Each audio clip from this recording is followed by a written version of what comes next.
الحمد لله رب العالمين نحمده ونستعينه ونؤمن به ونتوكل عليه ونعوذ بالله من شرور أنفسنا ومن سيئات أعمالنا من يهده الله فلا مضل له ومن يضلل فلن تجد له وليا مرشدا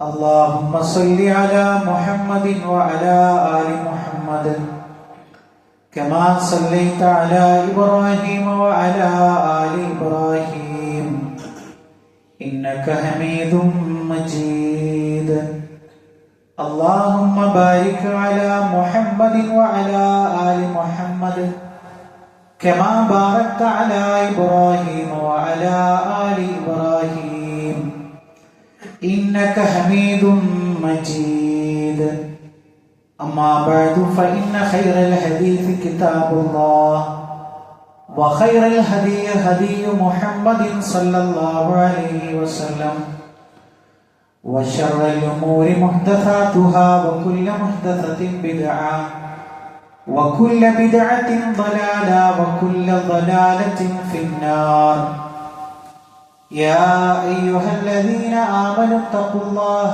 حق تقاته ولا تموتن إلا وأنتم مسلمون. സ്നേഹമുള്ള സത്യവിശ്വാസികളെ വിശ്വാസിനികളെ ലോകരക്ഷിതാവും പ്രപഞ്ചങ്ങളുടെ പരിപാലകനുമായ അല്ലാഹുവിന്റെ ആജ്ഞകളും നിർദ്ദേശങ്ങളും ജീവിതത്തിന്റെ എല്ലാ മേഖലകളിലും പാലിക്കണമെന്ന് ഉണർത്തുകയാണ്, ഓർമ്മപ്പെടുത്തുകയാണ്. റഹ്മാനായ റബ്ബ് നമ്മുടെ ഈ കൂടിച്ചേരൽ ഉഖറവിയായ ലോകത്ത് ഏറെ നന്മകൾ ലഭിക്കുന്ന അമലുകളിൽ ഉൾപ്പെടുത്തി അനുഗ്രഹിക്കുമാറാകട്ടെ. പ്രിയമുള്ള സത്യവിശ്വാസികളെ, നമ്മളെ സംബന്ധിച്ചിടത്തോളം നമുക്ക് ഒരു ശത്രു ഉണ്ടെങ്കിൽ നമ്മുടെ ദുനിയാവിലെ ജീവിതത്തിൽ എത്രമാത്രം അയാളെ നമ്മൾ കരുതും. അയാളുടെ മുമ്പിൽ പ്രത്യക്ഷപ്പെടുന്നത്, അതല്ലെങ്കിൽ അയാൾ നമ്മുടെ മുമ്പിൽ പ്രത്യക്ഷപ്പെടുന്നത് വളരെ കരുതലോട് കൂടിയിട്ടാണ് നമ്മൾ ശ്രദ്ധിക്കുക. എന്നാൽ റഹ്മാനായ റബ്ബ് നമുക്കൊരു ശത്രുവിനെ പരിചയപ്പെടുത്തി തന്നിട്ടുണ്ട്. ആ ശത്രു എന്ന് പറയുന്നത്, വിശ്വാസികളെ, മനുഷ്യരെ, നിങ്ങൾ അവനെ ശത്രുവായി നിങ്ങൾ കണക്കാക്കണം. ഫത്തഹിദൂഹു അദുവ്വ, അവനെ നിങ്ങൾ ശത്രുവായി കണക്കാക്കണം. എന്നിട്ട് അല്ലാഹു സുബ്ഹാനഹു തആല പരിചയപ്പെടുത്തിയത് ആരെയാണ്? അത് ശൈത്താനിനെയാണ്, അവനെയും അവന്റെ കൂട്ടാളികളെയുമാണ്. അപ്പൊ യഥാർത്ഥത്തിൽ നമ്മളെ സംബന്ധിച്ചിടത്തോളം അദൃശ്യനാണ്, നമുക്ക് കാണാൻ കഴിയുകയില്ല. എന്നാലോ അവൻ എല്ലാ സമയങ്ങളിലും അവൻ പരിശ്രമിച്ചു കൊണ്ടിരിക്കുന്നത് നമ്മളെ നരകത്തിലേക്ക് എത്തിക്കുന്നതിന് വേണ്ടിയിട്ടാണ്. മരണം വരെ, മരണത്തിന്റെ ആ ഒരു വെപ്രാളത്തിൽ വരെ അവൻ നമ്മളോട് പരിശ്രമിച്ചു കൊണ്ടിരിക്കുന്നത് എങ്ങനെയെങ്കിലും ഇവനെ നരകത്തിലേക്ക് കൊണ്ടുപോകാൻ സാധിക്കുമോ എന്നുള്ളതാണ്. വിശുദ്ധ ഖുർആൻ പലയിടങ്ങളിലായിട്ട് അത് സൂചിപ്പിച്ചിട്ടുണ്ട് നമ്മളോട്. യാ ബനി ആദം ലാ യഫ്തിനന്നകുമുശ് ശൈത്വാൻ, ഓ ആദം സന്തതികളെ, ആദമിന്റെ മക്കളെ, പിശാച് നിങ്ങളെ കുഴപ്പത്തിലാക്കാതിരിക്കട്ടെ, പിശാച് നിങ്ങളെ ഫിത്നയിലാക്കാതിരിക്കട്ടെ. ഏതുപോലെ?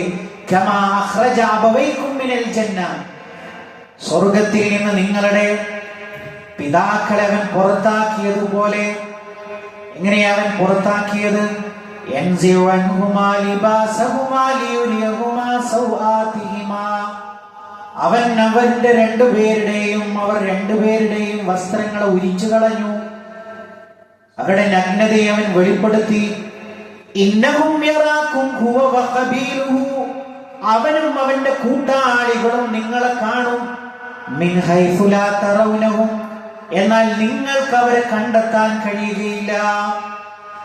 ഇന്നാ ജഅൽന ശയാത്തീന ഔലിയാ ലില്ലദീന ലാ യുമിനൂൻ, ഈമാനില്ലാത്ത ആളുകൾക്ക് പിശാചുക്കളെ നാം മിത്രങ്ങളാക്കി വെച്ചിരിക്കുന്നു. പ്രിയപ്പെട്ടവരെ, വലിയൊരു മുന്നറിയിപ്പാണ് നൽകിയത്.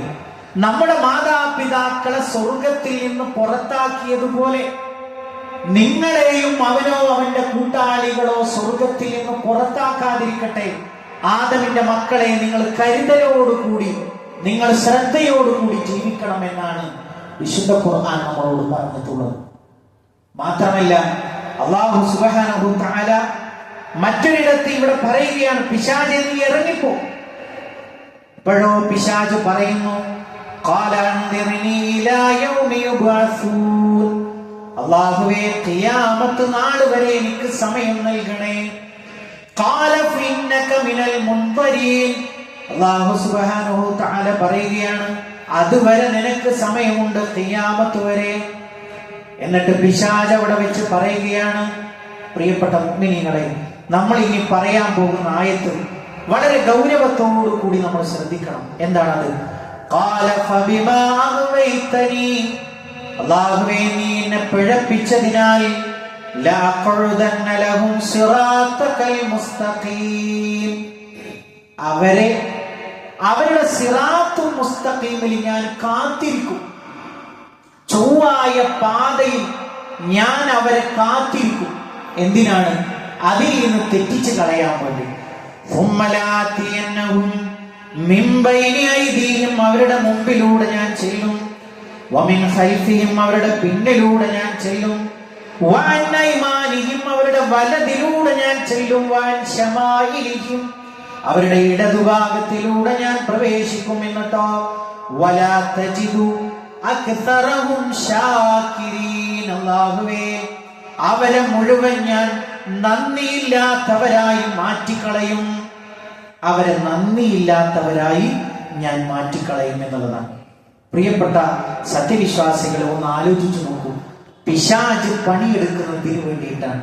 നമ്മുടെ വലതുഭാഗത്തിലൂടെ വരും, അവിടെ നമ്മളെ പിടുത്തം കിട്ടിയില്ലെങ്കിൽ ഇടതുഭാഗത്തിലൂടെ വരും, അവൻ പിന്തിരിഞ്ഞു പോകുന്നില്ല. പിന്നെയോ പുറകുവശത്തിലൂടെ വരും, മുൻഭാഗത്തിലൂടെ വരും. നിങ്ങളൊന്ന് ആലോചിച്ച് നോക്കൂ, എത്ര കഠിനമായ പരിശ്രമമാണ് അവൻ നടത്തിക്കൊണ്ടിരിക്കുന്നത്. നമ്മളെ എങ്ങനെയെങ്കിലും പിഴപ്പിച്ചു കിട്ടുക എന്നുള്ളതാണ് അവന്റെ ലക്ഷ്യമായിട്ടുള്ളത്. അതുകൊണ്ട് പ്രിയപ്പെട്ട സത്യവിശ്വാസികളെ, നമ്മൾ വളരെ ഗൗരവത്തോടുകൂടി നമ്മൾ ആലോചിക്കേണ്ടുന്ന ഒരു കാര്യം അല്ലാഹു സുബ്ഹാനഹു തആല പഠിപ്പിച്ചു. എന്താണ്? അവനെ നിങ്ങൾ കരുതിയിരിക്കണം. ആ കരുതലിൽ നമ്മൾ ശ്രദ്ധിക്കേണ്ടുന്ന 3 കാര്യങ്ങളെ കുറിച്ചാണ് സംസാരിക്കുന്നത്. അതിൽ ഒന്നാമത്തെ ഒരു കാര്യം എന്ന് പറയുന്നത്, പിശാച് അടിയറവ് സമ്മതിച്ച, അല്ലെങ്കിൽ പിശാച് തോറ്റുപോയ ഒരു വിഭാഗം ആളുകളുടെ, മനുഷ്യന്മാരുടെ കൂട്ടത്തിൽ അതിൽ നമ്മൾ ഉൾപ്പെടാൻ വേണ്ടി ശ്രദ്ധിക്കണം. ഏതാണ് ആ വിഭാഗം? അല്ലാഹു സുബ്ഹാനഹു തആല പറയുകയാണ്, ഇല്ലാ ഇബാദക മിൻഹുൽ മുഖ്ലസീൻ, അല്ലാഹുവേ എല്ലാവരെയും ഞാൻ പിഴപ്പിക്കും എന്ന് പറഞ്ഞതിന് ശേഷം പിശാച് തന്നെ തോൽവി സമ്മതിക്കുകയാണ്. ഇല്ലാ ഇബാദക മിൻഹുൽ മുഖ്ലസീൻ, നിഷ്കളങ്കരായ നിന്റെ അടിമകൾ ഒഴികെ ബാക്കി എല്ലാവരെയും ഞാൻ പിഴപ്പിക്കും. ഇഖ്ലാസ് ഉള്ളവരിലേക്ക് എനിക്ക് പ്രവേശനമില്ല. പിശാച് തന്നെ തോൽവി സമ്മതിച്ചതാണ്. പ്രിയപ്പെട്ടവരെ, എന്താ ഇഖ്ലാസ് എന്ന് പറഞ്ഞാൽ? ഒരു പ്രവർത്തനം കൊണ്ട് അല്ലാഹുവിന്റെ വജ്ഹ് ഉദ്ദേശിക്കുക. മാഉൽ ഖാലിസ് എന്ന് പറഞ്ഞാൽ ശുദ്ധമായ പ്യൂരിറ്റി ആയ വെള്ളത്തിനാണ് മാഉൽ ഖാലിസ് എന്ന് പറയുന്നത്. ലബൻ ഖാലിസ്, വളരെ ഒരു കലർപ്പുമില്ലാത്ത പാലിനാണ് ലബൻ ഖാലിസ് എന്ന് പറയാം. ഇതുപോലെ നമ്മുടെ എല്ലാ പ്രവർത്തനങ്ങളിലും റബ്ബിന്റെ തൃപ്തി ഏതിലാകട്ടെ ദുനിയാവ് ആഗ്രഹിക്കാതിരിക്കുക എന്നുള്ളതാണ്. ഇങ്ങനെയുള്ള ഒരു വിശ്വാസിയിൽ ആര് തോറ്റുപോയിട്ടുണ്ട്? പിശാച് തോൽവി സമ്മതിച്ചിട്ടുണ്ട് എന്നുള്ളതാണ്. പ്രിയപ്പെട്ടവരെ, ഒരു മുഅ്മിനായ ഒരു വ്യക്തിയെ സംബന്ധിച്ചിടത്തോളം നമ്മുടെ ജീവിതത്തിലെ ഏതൊരു കർമ്മവും, നമ്മൾ ഭക്ഷണം കഴിക്കുന്നതും വേഷമൊടുക്കുന്നതും ജോലി ചെയ്യുന്നതും, ഇതിലൊക്കെയും റഹ്മാനായ റബ്ബിന്റെ ഇഷ്ടമാണ് ഒന്നാമത് വരേണ്ടത്. അത് കഴിഞ്ഞേ ബാക്കി എല്ലാം ഉള്ളൂ. ഇത്തരത്തിൽ നമുക്ക് ജീവിക്കാൻ കഴിയുമോ?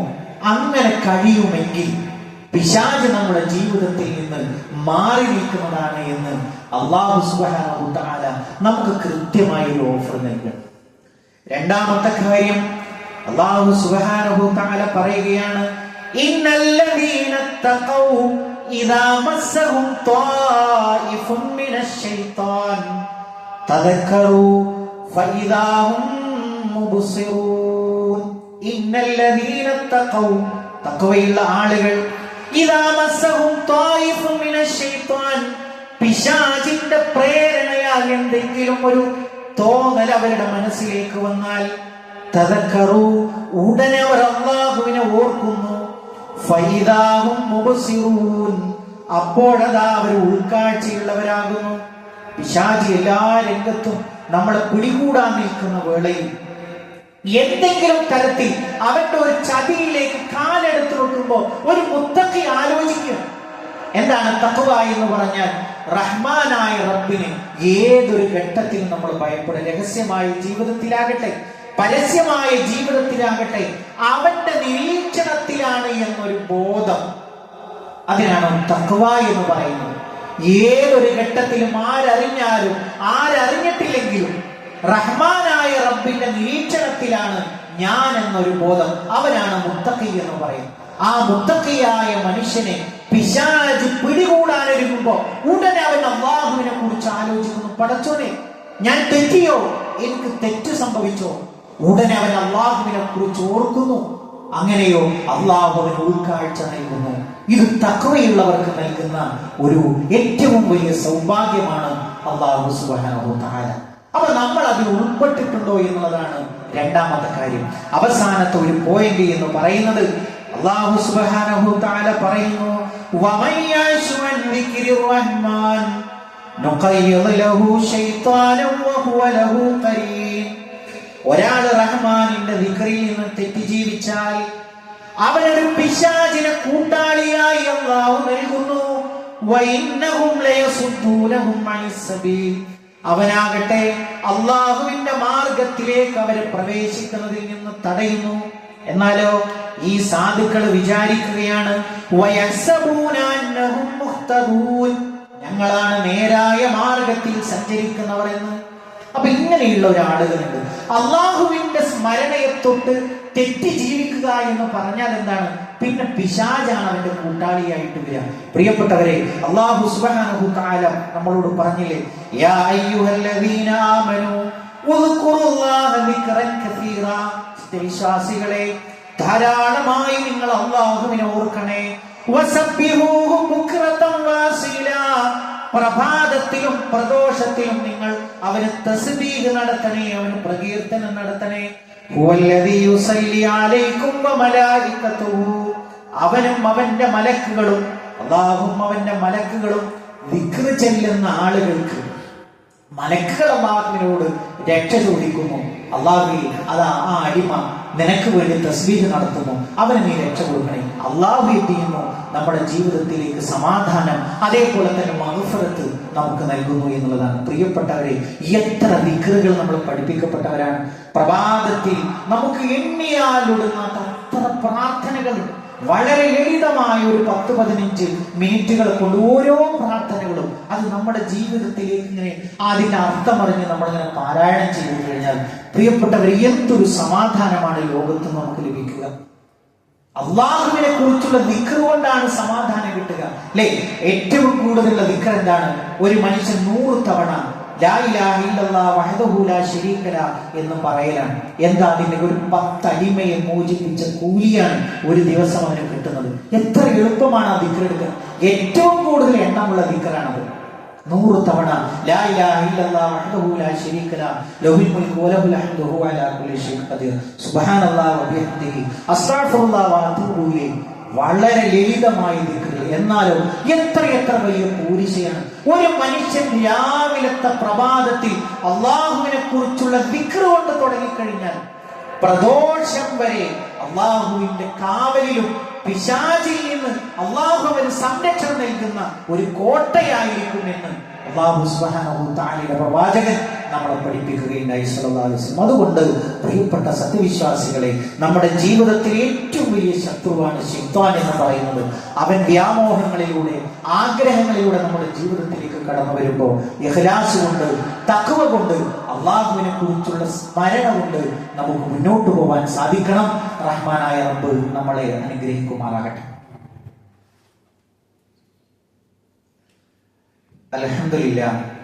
അൽഹംദുലില്ലാഹി റബ്ബിൽ ആലമീൻ വസ്സലാത്തു വസ്സലാമു അലാ റസൂലിഹിൽ അമീൻ വഅലാ ആലിഹി വസഹ്ബിഹി അജ്മഈൻ. അമ്മാ ബഅദ്. പ്രിയപ്പെട്ട സത്യവിശ്വാസികളെ, വിശ്വാസികളെ, ഒരിക്കൽ കൂടി അള്ളാഹുവിന്റെ ആജ്ഞാ നിർദ്ദേശങ്ങൾ ജീവിതത്തിന്റെ എല്ലാ മേഖലകളിലും പാലിക്കണമെന്ന് ഉണർത്തുകയാണ്, ഓർമ്മപ്പെടുത്തുകയാണ്. രണ്ട് കാര്യങ്ങളാണ് സൂചിപ്പിക്കാനുള്ളത്. ഒന്ന്, നമ്മൾ കഴിഞ്ഞ വെള്ളിയാഴ്ച സൂചിപ്പിച്ചതുപോലെ മുഹറം 10 നോമ്പുമായി ബന്ധപ്പെട്ടിട്ടുള്ളതാണ്. അവിടെ സൂചിപ്പിക്കുകയുണ്ടായി, പുതിയ ആളുകളെ ഉദ്ദേശിച്ചുകൊണ്ടാണ് പറയുന്നത്, പരിശുദ്ധ റമദാനിലെ നോമ്പ് കഴിഞ്ഞാൽ പിന്നെ ഏറ്റവും ശ്രേഷ്ഠതയുള്ള നോമ്പായി ഹബീബുന റസൂലുള്ളാഹി സ്വല്ലല്ലാഹു അലൈഹി വസല്ലം പഠിപ്പിച്ചിട്ടുള്ളതാണ് ഈ മുഹറം മാസത്തിലെ നോമ്പ്. അതിന്റെ പ്രത്യേകതകൾ അവിടെ സൂചിപ്പിക്കുകയുണ്ടായി. ശഹറുല്ലാഹി മുഹറം എന്നൊക്കെ അള്ളാഹു മുഹറമിനെ അള്ളാഹുവിലേക്ക് ചേർത്ത് പറഞ്ഞത്. അതേപോലെ തന്നെ ആശുറ നോമ്പിന്റെ പ്രത്യേകത പറഞ്ഞു. അതായത് അള്ളാഹു സുബ്ഹാനഹു തആല മുൻപുള്ള ഒരു വർഷത്തെ ചെറിയ ചെറിയ പാപങ്ങളെ നമുക്ക് പുറത്തു തരുന്നു എന്ന ഒരു കാര്യം നമ്മൾ പഠിപ്പിക്കുകയുണ്ടായി. അപ്പൊ ഇവിടെ ആ നോമ്പ് അള്ളാഹുവിന്റെയും റസൂലിന്റെയും നിയമം അനുസരിച്ച്, ആജ്ഞ അനുസരിച്ച് നമ്മൾ നോൽക്കുമ്പോഴാണ് അതിന്റെ കൃത്യമായ ഒരു കൂലി, പൂർണ്ണത നമുക്ക് കിട്ടുന്നത് എന്ന് നമ്മൾ മനസ്സിലാക്കണം. ഇവിടെ നമുക്ക് എല്ലാവർക്കും അറിയാവുന്നത് പോലെ മാസപ്പറവിയുടെ അടിസ്ഥാനത്തിലാണ് അള്ളാഹുവിന്റെ ദീനിലെ ഈ ഓരോ മാസങ്ങളും നമ്മൾ കണക്കാക്കാറുള്ളത്. അൽഹംദുലില്ലാഹ് ഓരോ മാസവും നമ്മൾ ചന്ദ്രപ്പിറവി നോക്കാറുണ്ട്. അതിന്റെ അടിസ്ഥാനത്തിൽ നമ്മൾ കണക്കുകൾ ഈ മാസപ്പിറവിയുടെ അടിസ്ഥാനത്തിൽ നമ്മൾ അതിന്റെ കണക്കും കാര്യങ്ങളും ഒന്നാണ്, അല്ലെങ്കിൽ 29 ഇന്ന് 30 എന്ന് എല്ലാ മാസവും നമ്മൾ നോക്കാറുണ്ട്. സോഷ്യൽ മാധ്യമങ്ങളിലൂടെ അത് പറയാറുമുണ്ട്. അതിന്റെ അടിസ്ഥാനത്തിൽ നമ്മൾ നോക്കൂ പ്രിയപ്പെട്ടവരെ, ചെറിയൊരു സംശയം. ഇപ്പൊ ചില ആളുകളെ സംബന്ധിച്ചിടത്തോളം ഇന്ന് മുഹറം 9 അല്ലെങ്കിൽ നാളെ 10, അതിന്റെ ചില വിഭാഗങ്ങൾക്ക് തൊട്ടടുത്ത ദിവസം, അതായത് ഞായറാഴ്ച 10, ശനിയാഴ്ച 9, ഇങ്ങനെയുള്ള ഒരു വകഭേദം കൂടി വരുന്ന ഈ ഒരു അവസരത്തിൽ സൂചിപ്പിക്കാനുള്ളത്, നമ്മൾ ഇത്രയാണ് നമ്മൾ ചിന്തിക്കേണ്ടത്. ഇപ്പൊ നമ്മൾ ദുൽഹിജ്ജ 10 അന്നാണല്ലോ പെരുന്നാൾ എന്ന് പറയുന്നത്. ആ ദുൽഹിജ്ജ 10 എന്നായിരുന്നുള്ളത് നമുക്കൊക്കെ അറിയാവുന്ന ഒരു കണക്ക് ഞാൻ കൃത്യമായിട്ട് പറയാം. ജൂൺ 7 ജൂൺ മാസം, ഇതിപ്പോ ജൂലൈ മാസം, ജൂൺ 7 ഒരു ശനിയാഴ്ചയായിരുന്നു നമ്മൾ പെരുന്നാൾ ആഘോഷിച്ചത്. അങ്ങനെ അത് വരുമ്പോ ദുൽഹിജ്ജ 29 എന്ന് പറയുന്നത് ജൂൺ 26 വ്യാഴമാണ് എന്ത് വരുന്നത്, നമ്മളെ സംബന്ധിച്ചിടത്തോളം ദുൽഹിജ്ജ 29 വരുന്നത്. അപ്പൊ സ്വാഭാവികമായും അന്ന് നമുക്കറിയാം തൊട്ടടുത്ത ആഴ്ചയിൽ നടന്ന കാര്യമായതുകൊണ്ട് നമ്മുടെയൊക്കെ മനസ്സിലുണ്ടാകും, അന്ന് നമ്മുടെ പ്രദേശങ്ങളിലൊക്കെ കനത്ത മഴയായിരുന്നു. ആ മഴ കാരണം നമുക്ക് ഹിലാല് ദർശിക്കാൻ കഴിയുന്നില്ല. നമുക്കറിയാം ഒരു മാസം ആരംഭിക്കുന്നതും അവസാനിക്കുന്നതും ചന്ദ്രപ്രഭി നമ്മുടെ കാഴ്ചയുടെ അടിസ്ഥാനത്തിലാണ്. അതാണ് പ്രവാചകൻ സ്വല്ലല്ലാഹു അലൈഹി വസല്ലമയുടെ മാതൃക. അങ്ങനെ നമ്മൾ എന്ത് ചെയ്തു, 29 മാസം കാണാത്തതിനാൽ ദുൽഹിജ്ജ 30 പൂർത്തിയാക്കി. ജൂൺ 28 ശനിയാഴ്ച, കഴിഞ്ഞ വെള്ളിയാഴ്ച നമ്മൾ പറഞ്ഞു നാളെ മുതൽ നമുക്ക് മുഹറം മാസം ആരംഭിക്കാനിരിക്കുകയാണ് എന്ന് ശ്രോതാക്കൾ ആലോചിക്കുന്നുണ്ടാവും. അപ്പൊ അത് പ്രകാരം നമ്മൾ എന്ത് ചെയ്തു, 28 ശനിയാഴ്ച മുഹറം 1 പ്രവേശിച്ചു. അതുപ്രകാരം നമ്മളെ സംബന്ധിച്ചിടത്തോളം ഞായറാഴ്ച 9, തിങ്കളാഴ്ച നമ്മളെ സംബന്ധിച്ചിടത്തോളം മുഹറം 10. അപ്പൊ ആ കാര്യത്തിൽ നമുക്ക് യാതൊരു എന്തു വേണ്ട, ഒരു തഷ്കിൽ, ഒരു മനസ്സിലൊരു എന്താ പറയുക അങ്ങനെ എന്നുള്ളത് വരേണ്ടതില്ല. കൃത്യമായ പിറവിയുടെ അടിസ്ഥാനത്തിലാണ്, പിറവി കാണാൻ സാധ്യതയില്ലാത്ത സമയത്ത് പ്രവാചകൻ സല്ലല്ലാഹു അലൈഹി വസല്ലമയുടെ അധ്യാപനം എന്ന് പറയുന്നത് ആ മാസം 30 പൂർത്തിയാക്കിയിട്ട് പിന്നീട് നമ്മൾ അടുത്ത മാസത്തിലേക്ക് പ്രവേശിക്കുക എന്നുള്ളതാണ്. അതുപ്രകാരമാണ് നമ്മളെ സംബന്ധിച്ചിടത്തോളം കഴിഞ്ഞ ശനിയാഴ്ച മുഹറം 1 നമ്മൾ കണക്കാക്കിയതും അതിലേക്ക് നമ്മൾ പ്രവേശിച്ചതും എന്ന് സാന്ദർഭികമായി സൂചിപ്പിക്കുകയാണ്. രണ്ടാമത്തെ ഒരു വിഷയം എന്ന് പറയുന്നത്, പ്രിയപ്പെട്ടവരെ, മുസ്ലിമീങ്ങളെ വളഞ്ഞിട്ട് വേട്ടയാടപ്പെടുന്ന ഒരു കാലഘട്ടത്തിലാണ് നമ്മൾ ജീവിച്ചുകൊണ്ടിരിക്കുന്നത്. അതിന്റെ ഏതാനും ചില ഉദാഹരണങ്ങൾ എന്ന് പറയുന്നത് ഇപ്പൊ ഈ അടുത്ത ഒരു ദിവസങ്ങളിൽ നമ്മൾ കണ്ടതാണ്. മുസ്ലിങ്ങളായ ആളുകളെ സംബന്ധിച്ചിടത്തോളം ഒരു നീതിയും മറ്റുള്ളവരായ ആളുകളെ സംബന്ധിച്ചിടത്തോളം മറ്റുള്ള ഒരു നീതിയും എന്നുള്ളതാണ് നമ്മുടെ ചുറ്റുപാടിന്റെ ഒരു സിസ്റ്റം എന്ന് പറയുന്നത്. ഇപ്പൊ നമ്മൾ ആലോചിച്ച് നോക്കൂ, ഒരു ന്യായമായ കാര്യം ഒരു മുസ്ലിമാണ് പറയുന്നതെങ്കിൽ, മുസ്ലിമായ ഒരു വ്യക്തി ഒരു ന്യായമായ കാര്യം പറഞ്ഞു നോക്കുക, എന്നാലോ അതിനെ വേറൊരു കണ്ണിലൂടെ കാണുകയും അതിനെ വ്യാഖ്യാനിക്കുകയും ചെയ്യുന്ന ഒരു രീതിയാണ് നമ്മുടെ ചുറ്റുപാടിലുമുള്ളത്. അതിന് ഏറ്റവും ഒടുവിലത്തെ ഒരു ഉദാഹരണമാണ് ഒരു അധ്യാപകൻ ഒരു അഭിപ്രായം പറഞ്ഞു എന്നതിന്റെ പേരിൽ അദ്ദേഹത്തെ സസ്പെൻഡ് ചെയ്തത്. ഇപ്പൊ നമുക്ക് എല്ലാവർക്കും അറിയാവുന്ന ചില കാര്യങ്ങൾ പ്രത്യേകമായി സൂചിപ്പിക്കുകയാണ്. എന്തിന്റെ പേരിലായിരുന്നു അങ്ങനത്തെ ഒരു സസ്പെൻഷൻ വന്നത്? നമ്മളൊക്കെ ആലോചിക്കേണ്ടുന്ന ഒരു കാര്യമാണ്. അതായത് ഒരു പൊതുവിദ്യാലയത്തിലേക്ക് എല്ലാ മക്കളും, മതമുള്ളവരും മതമില്ലാത്തവരും എല്ലാവരും പഠിക്കുന്ന ഒരു ഇടമാണല്ലോ പൊതുവിദ്യാലയം എന്ന് പറയുന്നത്. അതിലേക്ക് ബന്ധപ്പെട്ട ഏതൊരു മേഖലയിലും ഒരു ചർച്ച നടത്താതെ ഒരു ഡാൻസ് കളിക്കണം എന്നുള്ളത് അത് നിർബന്ധമാണ്. അതിൽ നിന്ന് ആർക്കും മാറി നിൽക്കാൻ കഴിയില്ല എന്നുള്ള ഒരു കുറിപ്പോടുകൂടി ഒരു സംഗതി വന്നപ്പോ അതിനോട് തന്റെ ധാർമ്മിക ജീവിതത്തിന് അത് ശരിയല്ല എന്ന് വിചാരിക്കുന്ന ഒരു അധ്യാപകൻ, ഞാനും എന്റെ കുട്ടിയും അതിൽ പങ്കെടുക്കുന്നില്ല, അത് എന്തു നടപടി വന്നാലും ഞാൻ സ്വീകരിക്കാൻ സന്നദ്ധനാണ് എന്ന് പറഞ്ഞതിന്റെ അടിസ്ഥാനത്തിലാണ് അതുണ്ടായത്. അത് വലിയൊരു കോലാഹലം ഉണ്ടാക്കി. കാരണം ഇത് പറഞ്ഞതൊരു മുസ്ലിമാണല്ലോ. കേരളത്തിന്റെ സോഷ്യൽ മീഡിയയിൽ വളരെ സജീവമായ ഒരു ചർച്ച വന്നു. അപ്പൊ ആ ചർച്ചയിൽ മുഴങ്ങിക്കേട്ട കാര്യങ്ങൾ നിങ്ങൾ ശ്രദ്ധിച്ചിട്ടുണ്ടാകും. ഇവരൊക്കെ തീവ്രവാദികളാണ്, ഇവരൊക്കെ താലിബാനിസ്റ്റുകൾ, ഇവരൊക്കെ ഏത് കാലഘട്ടത്തിലാണ് ജീവിക്കുന്നത്? അപ്പൊ അതിൽ എടുത്തെടുത്ത് സമൂഹത്തിൽ ആഘോഷിച്ചതുകൊണ്ടാണ്. ഇവരിതിന്റെ പിന്നിൽ ഡാൻസ് കളിച്ചപ്പോ എന്താ സംഭവിക്കുന്നത്? അതിൽ ഇവർ പറയുന്നത് ഒരു അല്പവസ്ത്രം ധരിച്ചിട്ട് ശരീരങ്ങൾ കാണിച്ചുകൊണ്ട് കളിക്കണം എന്നാണ് പറയുന്നത്. പക്ഷെ നമ്മുടെ കുട്ടികൾ യൂണിഫോമിലല്ലേ കളിക്കുന്നത്? നമ്മൾ അതിന്റെ അസിലാണ് പറഞ്ഞത്, കുട്ടികൾ കളിക്കുന്നതല്ല. ആ ഡാൻസുമായി ബന്ധപ്പെട്ട് അത് ഇതുവരെയുള്ള ലോകക്രമത്തിൽ ഉണ്ടായിട്ടുള്ള അതിന്റെ അസില പറഞ്ഞത്. അത് കളിക്കുന്നവരും കളിക്കാൻ വേണ്ടി ഇട്ടുകൊടുത്ത വീഡിയോകളിലുമൊക്കെ അല്പവസ്ത്രധാരികളായ സ്ത്രീകളാണ്. അത് ഞങ്ങളുടെ ധാർമ്മിക അന്തരീക്ഷത്തെ തകർക്കുന്നതാണ്. അതേപോലെ തന്നെ പിന്നീട് പരിഹസിച്ചത് എന്താണ്? ആണും പെണ്ണും കൂടിക്കരയുന്നു എന്നുള്ളതാണ്. എന്നിട്ട് ചോദിച്ചത് എന്താണ്? പരിഹാസരൂപം, 6-ാം നൂറ്റാണ്ടിൽ നിന്ന് ഈ കൗമിന് ഇതുവരെയും വണ്ടി കിട്ടിയിട്ടില്ല. ഏതാണ് പ്രിയപ്പെട്ടവരെ 6-ാം നൂറ്റാണ്ട്? അള്ളാഹുവിന്റെ റസൂൽ സല്ലല്ലാഹു അലൈഹി വസല്ലം ജീവിച്ച നൂറ്റാണ്ടിന്റെ പേരാണ് 6-ാം നൂറ്റാണ്ട്. ആ 6-ാം നൂറ്റാണ്ടിൽ നിന്ന് ഇതുവരെയും വണ്ടി കിട്ടിയിട്ടില്ല എന്നത്. അപ്പൊ നിങ്ങൾ ആലോചിച്ചു നോക്കൂ, എത്രമാത്രം അസഹിഷ്ണുതയോടുകൂടിയാണ് ഈ ഒരു തീരുമാനങ്ങളെയും ഈ ഒരു യാഥാർത്ഥ്യങ്ങളെയും ധാർമ്മികമായി ജീവിക്കണമെന്ന് വിചാരിക്കുന്നവരെയും ഈ പൊതുസമൂഹം കാണുന്നത്. ഇനി ഇതിന്റെ യാഥാർത്ഥ്യം എന്താണ്? അപ്പൊ നിങ്ങൾ ആലോചിച്ച് നോക്കൂ പ്രിയപ്പെട്ടവരെ, നമ്മളെ സംബന്ധിച്ചിടത്തോളം ഈ ഒരു സംഗതിയിലെ ഒരു കാമ്പുണ്ട്. അതൊരു ഡാൻസ് അല്ല ഇതിന്റെ പിന്നിലുള്ള ഒരു കാമ്പ് എന്ന് പറയുന്നത്. അതേപോലെ തന്നെ ഒരു പെൺകുട്ടിക്ക് കംഫർട്ട് ആയിട്ടുള്ള വസ്ത്രം, പാന്റ് ധരിച്ചോട്ടെ, ഇതൊരു പാന്റ് ധരിക്കുന്നതിനാണ് ഉത്തര എതിരുള്ളത്. ഇതൊന്നുമല്ല ഇതിന്റെ പിന്നിലുള്ള ആശയം എന്ന് പറയുന്നത്. ഇതിന്റെ പിന്നിലുള്ള ആശയം എന്ന് പറയുന്നത് ഈ അടുത്ത കാലങ്ങളിലായിട്ട് നമ്മുടെ പൊതു ഇടങ്ങളിലേക്ക് മതനിരാസവും നിരീശ്വരവാദവും അതിസമർത്ഥമായി കൊണ്ടുവരാനുള്ള ബോധപൂർവമായ പരിശ്രമമാണ് നടത്തിക്കൊണ്ടിരിക്കുന്നത്. ഒരു ഡാൻസ് അല്ല, അത് കളിക്കുന്നവർ കളിച്ചോട്ടെ, പക്ഷെ പൊതു ഇടങ്ങളിലേക്ക് നമ്മളെ സംബന്ധിച്ചിടത്തോളം അവിടെ മതമില്ല എന്ന് വിചാരിക്കുന്നവനും മതമുണ്ട് എന്ന് വിചാരിക്കുന്നവനും അതിൽ കണിശത പുലർത്തുന്നവനും ജീവിക്കാനുള്ള ജനാധിപത്യപരമായിട്ടുള്ള സംവിധാനമാണ് പൊതു ഇടങ്ങൾ. അവിടേക്ക് യാതൊരു ചർച്ചയുമില്ലാതെ ഒരു സാധനം കൊണ്ടുവന്നിട്ട് പറയാണ് ഇത് ചെയ്തേ മതിയാകൂ എന്ന് പറയുമ്പോൾ സ്വാഭാവികമായും അതിനോട് ചോദ്യം ഉയർന്നു. എന്താ ചോദ്യം? അതിനൊരു പശ്ചാത്തലത്തിലാണ് അത് കൊണ്ടുവന്നത്, ലഹരിയുമായി ബന്ധപ്പെട്ടിട്ടാണ് കൊണ്ടുവന്നത്. അപ്പൊ ചോദിച്ചു, ലഹരിയും ഡാൻസും തമ്മിൽ എന്താ ബന്ധം? ഇങ്ങനെ ശാസ്ത്രീയമായ വല്ല പഠനങ്ങളും നടന്നു? നിങ്ങൾ ഈ പ്രദേശത്തുകാർക്കറിയാം, നിങ്ങളെ ഈ തൊട്ടടുത്ത പ്രദേശത്ത് ഒരു വലിയൊരു അപകടം ഒരു റോഡുമായി ബന്ധപ്പെട്ടുണ്ടായി.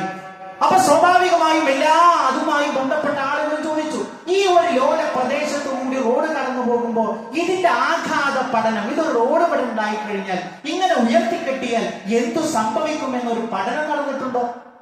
ഇത് തന്നെയാണ് ചോദിച്ചത്. ഈ മക്കൾ ഇങ്ങനെ ഡാൻസ് കളിച്ചാൽ അവർ ലഹരി ഉപയോഗിക്കുകയില്ല എന്നൊരു ശാസ്ത്രീയ പഠനം നടന്നിട്ടുണ്ടോ? ഇത് ചോദിച്ചതിന്റെ പേരിലാണ് എന്തു പറഞ്ഞത്. ഇവർക്കൊക്കെ ഏത് നൂറ്റാണ്ടിലാണ് ഇവർ ജീവിക്കുന്നത്? അപ്പൊ നമ്മളെ സംബന്ധിച്ചിടത്തോളം ഇതല്ല.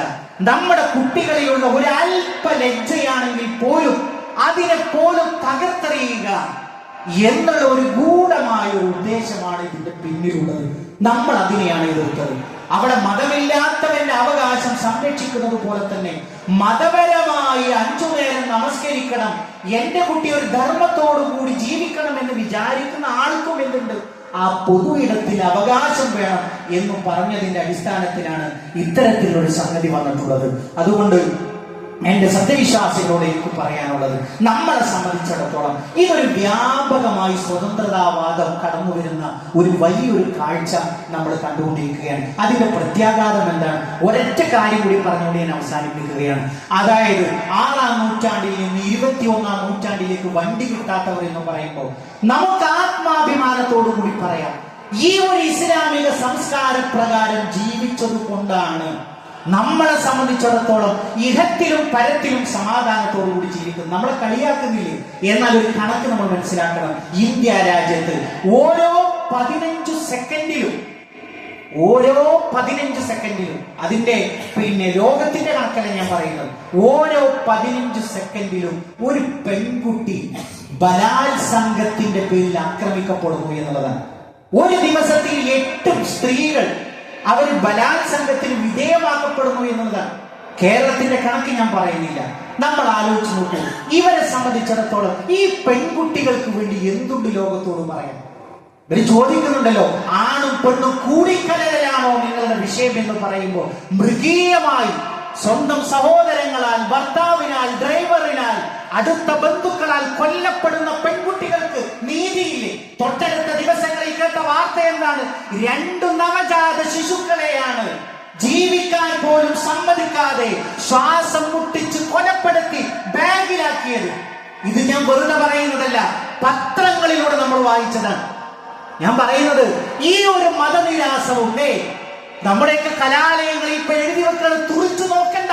ഇതെന്റെ അവകാശമാണ്. നമ്മുടെ കിടപ്പറയിൽ നമ്മുടെ സ്വകാര്യതകളെ ചിത്രമാക്കി വെച്ചുകൊണ്ട് പറയാൻ സംസ്കാരം കടക്കുപുറത്ത് നമ്മൾ പറയാൻ പാടില്ല. ഇത് സർവനാശമാണ് എന്ന് പറയുമ്പോ, ഇത് സർവനാശമാണ് എന്ന് പറയാൻ പോലും നിങ്ങൾക്ക് അവകാശമില്ല എന്ന് പറയുമ്പോൾ അത് സമ്മതിച്ചു കൊടുക്കാൻ നമ്മൾ സന്നദ്ധരല്ല എന്നേ മിതഭാഷയിൽ നമുക്ക് പറയാനുള്ളൂ. അതാണ് ചുറ്റുപാടിൽ സംഭവിച്ചുകൊണ്ടിരിക്കുന്നത്. അതുകൊണ്ട് തന്നെ പ്രിയപ്പെട്ടവരെ, ഏതൊരു വിഷയത്തിലും നമുക്ക് നിലപാടുകളുണ്ട്. നമ്മൾ മുസ്ലിങ്ങളാണ്, മുസ്ലിമായി തന്നെ മരിക്കാൻ വേണ്ടി കൊതിക്കുന്നവരാണ്. ആ ഒരു ആദർശത്തിൽ തന്നെ ഉറച്ച് നമ്മളും നമ്മുടെ കുടുംബവും ഉണ്ടാകണമെന്ന് നമ്മൾ പ്രാർത്ഥിക്കുകയും പ്രയത്നിക്കുകയും ചെയ്യുന്നവരാണ്. അതുകൊണ്ടാണ് ഇത്തരത്തിലുള്ള സമീപനങ്ങൾ എന്നുള്ളത് നമ്മൾ വ്യക്തമായി മനസ്സിലാക്കണം. ചുരുക്കത്തിൽ പ്രിയപ്പെട്ടവരെ, നമ്മളെ സംബന്ധിച്ചിടത്തോളം ഒരു കുറഞ്ഞ ഒരു കാലയളവാണ് ദുനിയാവിൽ ജീവിക്കുന്നത്. ദുനിയാവ് എന്ന് പറയുന്നത് ആഖിറത്തിലേക്കുള്ള കൃഷിയിടമാണ്. ആ കൃഷിയിൽ നമുക്ക് വിളവ് നന്നായി ലഭിച്ചേ മതിയാകൂ. അതിനു വേണ്ടിയിട്ടാണ് ഇത്രമേൽ നമ്മൾ കഠിനാധ്വാനം ചെയ്യുന്നത്.